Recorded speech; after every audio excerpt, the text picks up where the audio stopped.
Bonjour, je suis Dételina Dutey, investisseuse et coach en investissement immobilier. Aujourd'hui, j'ai le plaisir d'interviewer Stéphane Di Bari, qui est belge, mais qui habite en Espagne. Stéphane est expert aussi en investissement immobilier et il a un site qui s'appelle immostart.fr où il partage avec son public des bons réflexes pour investir dans l'immobilier dans plusieurs pays d'Europe. Donc à ce titre, je suis ravie de pouvoir poser quelques questions à Stéphane, à commencer par... pourrais-tu déjà commencer par te présenter brièvement et puis enchaîner sur quelles sont les grandes différences entre la France et la Belgique en termes d'investissement immobilier? Ok, écoute, merci beaucoup Dételina. Donc je suis Stéphane Di Bari, comme elle vous l'a dit, je suis belge. J'ai une grande passion pour l'immobilier, j'adore ça. Même si je dois vous avouer que mon premier investissement, je me suis complètement planté.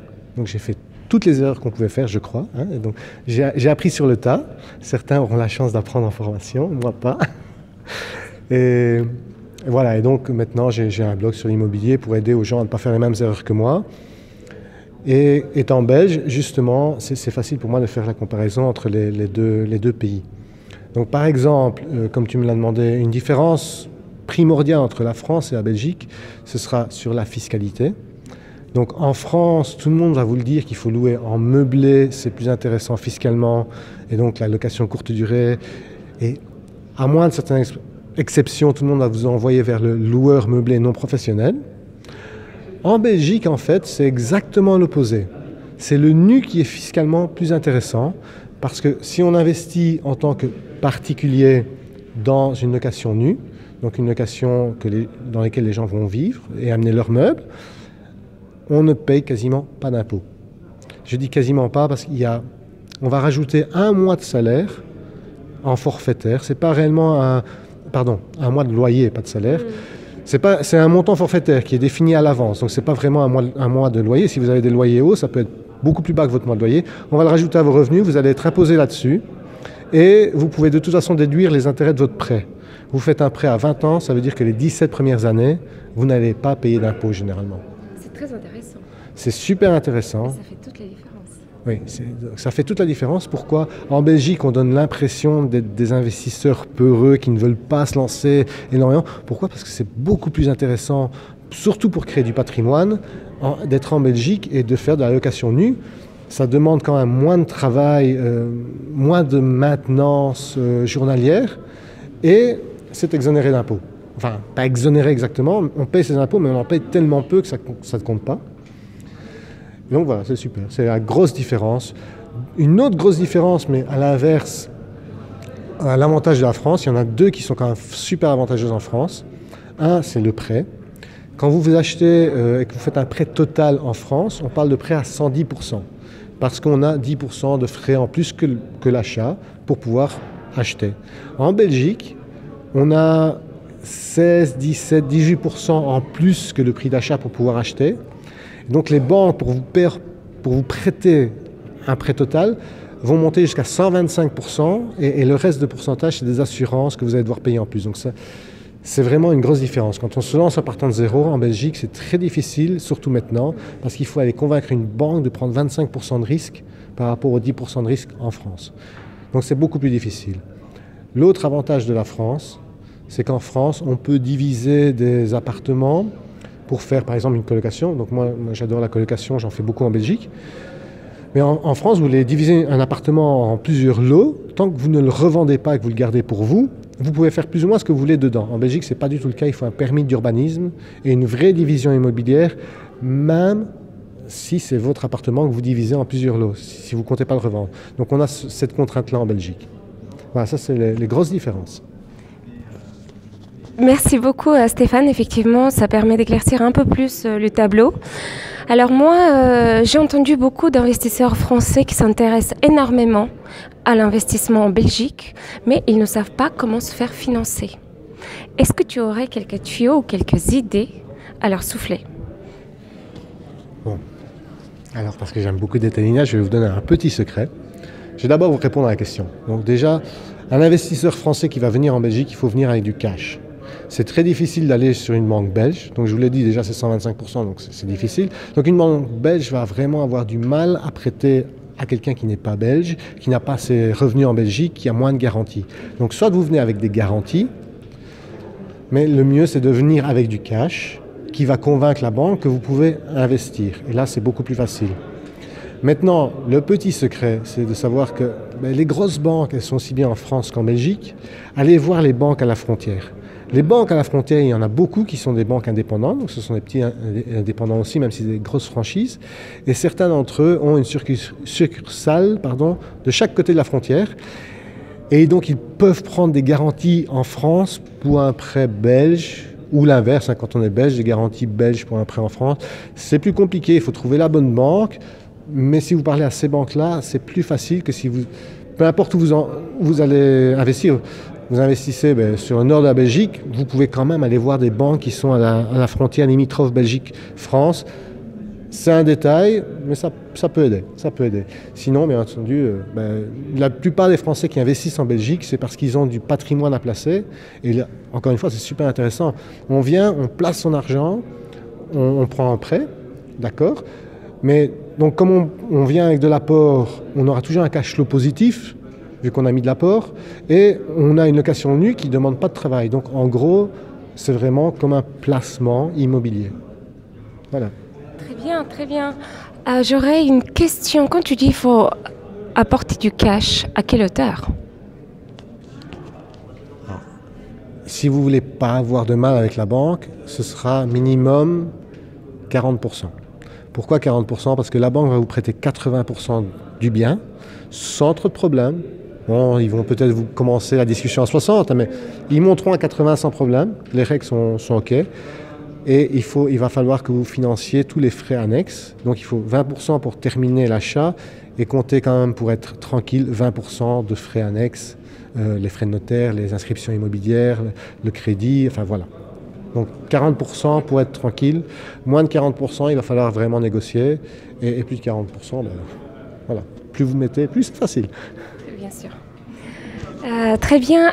Tu parlais tout à l'heure de la location nue en Belgique. Est-ce que tu aurais d'autres types d'investissements locatifs à recommander ? Quel est le top 3 en Belgique ? Voilà. Vu que j'ai investi en Belgique, alors le top 3, ça dépend ce que vous cherchez. Si vous cherchez la rentabilité, on va dire comme enfant, la location courte durée, si vous êtes bien placé, est très facile, surtout dans le sud de la Belgique, en Wallonie. À Bruxelles, c'est très compliqué. À Bruxelles, il faut beaucoup de papiers pour le faire légalement. Parce qu'ici, on parle bien entendu que vous voulez louer dans les clous en suivant toutes les règles légales. Hein. Pas oublier de déclarer. Voilà. Donc, la Wallonie facile, Bruxelles difficile, la Flandre relativement facile aussi. Après, la location courte durée, ça dépend de la ville, de l'endroit, donc il faut faire des recherches. Ça reste malgré tout super rentable. Vous allez payer de l'impôt, bien entendu, mais ça reste rentable. Comme en France, vous allez être à un régime où vous pouvez déduire. Ça dépend quel régime vous allez prendre, mais voilà. Si vous mettez en société, vous pouvez tout déduire. Si vous mettez en particulier, vous pouvez déduire très peu, mais ça reste super rentable. Les pouvoirs publics ne font pas la chasse à la location saisonnière. À Bruxelles, limite. En Wallonie, non, c'est l'inverse. Il la promouvoit presque. Donc, en Wallonie, c'est vraiment assez sympa pour le moment. Parce qu'ils veulent attirer justement ce tourisme facile. L'autre chose que moi je fais beaucoup, donc la location saisonnière, j'en ai un, mais c'est plus de la location saisonnière moyenne durée, c'est-à-dire que c'est des businessmen, des gens qui viennent par des sociétés et qui restent, j'en ai un qui est resté 1 an et demi, on appelle plus ça du saisonnier, mais bon, il paye quand même à la nuitée. Hein. Wow. Donc je me plains pas. Voilà. C'est la colocation. La colocation, c'est la petite perle rare en Belgique. Les gens ont encore peur de faire de la colocation, ne connaissent pas bien les lois. Et donc, justement, ça ne se fait pas encore beaucoup. La loi n'est pas encore super bien structurée. Et il y a vraiment moyen d'exploser sa rentabilité grâce à la colocation. Ce n'est pas pour rien que j'ai fait de la colocation. Voilà, j'ai plusieurs appartements en colocation, justement. Voilà. Et oui, bon, si on a du patrimoine, ça reste un très bon placement patrimonial en location nue. Parce qu'il faut s'en occuper beaucoup moins. Et troisième type, peut-être les immeubles de rapport? Oui, c'est vrai que j'oublie ce type de location parce que je ne fais que de l'immeuble. Voilà. Oui. Alors, oui. Alors, moi, personnellement, j'aime être au contrôle de ce qui se passe chez moi. Donc, la maison, la petite maison en colocation, génial. Ou l'immeuble de rapport. Après, les appartements, c'est pas que c'est moins rentable, c'est juste qu'il y a une copropriété à gérer. Et les frais de copropriété? Oui, les frais de copropriété. On n'a pas la main toujours sur les frais qui sont votés? Voilà. Moi, j'évite. Voilà, j'évite personnellement. C'est un choix. Parfois, on n'a pas le choix, mais voilà. Je te remercie beaucoup. C'est vraiment très intéressant. Tu disais qu'à Bruxelles, c'était particulier. À mon avis, la colocation est assez répandue, puisque c'est une des villes européennes très importantes, etc. Quels sont les types d'investissements qui marcheraient à Bruxelles? Alors, à Bruxelles, la colocation marche très bien. C'est un peu la location courte durée qui a du mal à Bruxelles. La colocation, elle est un tout petit peu plus régulée, mais vraiment un tout petit peu plus. Il vous oblige à mettre une clause de solidarité. Il y a toujours moyen, ce sont des contrats différents, ce ne sont pas des contrats de baux de résidence principale, on peut avoir des contrats de baux de droit commun, et donc il y a toujours moyen d'agencer ces contrats correctement pour faire sauter cette clause, si on veut la faire sauter, mais c'est pas mortel comme clause, quoi. C'est la clause de solidarité, voilà, elle est là, bon, elle est là, elle est dans le contrat, mais vous n'êtes même pas obligé de l'obliger, enfin, de l'utiliser, donc voilà, c'est tout. À Bruxelles, c'est vraiment ça, c'est la clause de solidarité qui a été imposée par la loi. Avant, elle n'était pas imposée, maintenant elle est imposée. J'ajouterais simplement que c'est très favorable aux propriétaires, parce que tous les colocataires sont solidaires du paiement du loyer. Du coup, s'il y a un mauvais payeur, je peux vous assurer que les autres vont lui mettre la pression. Pour quelqu'un qui se lance aujourd'hui dans l'immobilier, quels sont les conseils que tu aimerais lui donner pour passer à l'action? Bon, alors, premier conseil, c'est l'immobilier, ça peut être super rentable. Enfin, moi j'aime bien, donc c'est super intéressant aussi, mais ça peut faire mal aussi. Donc, avant de se lancer, bien se renseigner, que ce soit en France ou en Belgique. Ça, c'est la même chose. Connaître la loi, connaître le cadre dans lequel on va évoluer. Donc, si vous voulez faire du meublé, du pas meublé, de la location saisonnière, connaître les règles et ne pas penser que tout va aller bien, faire votre planning et préparer tout comme si vous allez avoir que des embûches. Parce qu'une fois que vous êtes préparé, vous avez pensé à tout ce qui pourrait se passer de mal, vous allez vous préparer, ça ne va pas se passer. Parce que vous allez être préparé et vous allez prendre des projets immobiliers où justement ces choses-là ne vont pas arriver. Donc préparez-vous bien, parce que moi j'ai perdu quasiment 10 ans sur mon premier investissement immobilier à essayer de récupérer c'est pas des bêtises, mais si j'avais été formé correctement, si j'avais pensé à mettre les clauses correctes dans mon contrat avec le notaire, ou si j'avais pensé à faire certaines vérifications que je n'ai pas fait, eh bien, je n'aurais pas acheté ce bien-là, j'aurais peut-être acheté autre chose où j'aurais été plus protégé avec les problèmes que j'ai eu par la suite. Donc franchement, je sais, on prêche un peu pour notre chapelle, puisque bon, j'ai aussi une formation que je vends, mais oui, préparez-vous, il y a assez de contenu gratuit sur Internet, lisez les lois tout simplement, mais préparez-vous, ça c'est le plus gros conseil.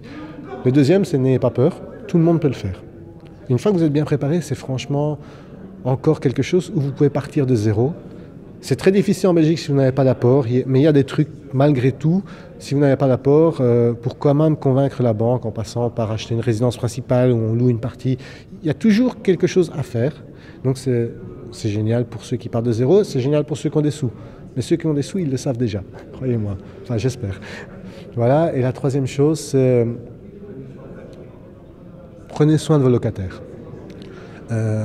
Souvent, on oublie que le locataire content, ça vous fait de la bonne pub, ça ne vous pose pas de problème. Donc, soignez vos locataires, c'est quelque chose, on pense souvent à rentabilité, c'est une erreur que j'ai fait tout au début. Donc, pensez à bien chouchouter vos locataires, parce qu'après tout, c'est eux qui vous payent. Voilà, donc ça, c'est les 3 conseils. Préparez-vous bien, connaissez les lois, faites pas de bêtises parce que vous connaissez les lois. Donc, préparez bien votre projet, n'ayez pas peur de vous lancer et chouchoutez vos locataires. Merci. Un immense merci à Stéphane. Comme vous l'avez compris, il maîtrise parfaitement son domaine. Il est vraiment une source d'excellents conseils. Donc n'hésitez pas à aller sur son site immostart.fr et aussi de le suivre sur sa chaîne YouTube, sur Facebook, j'imagine, et Instagram. Voilà. Merci beaucoup. Merci.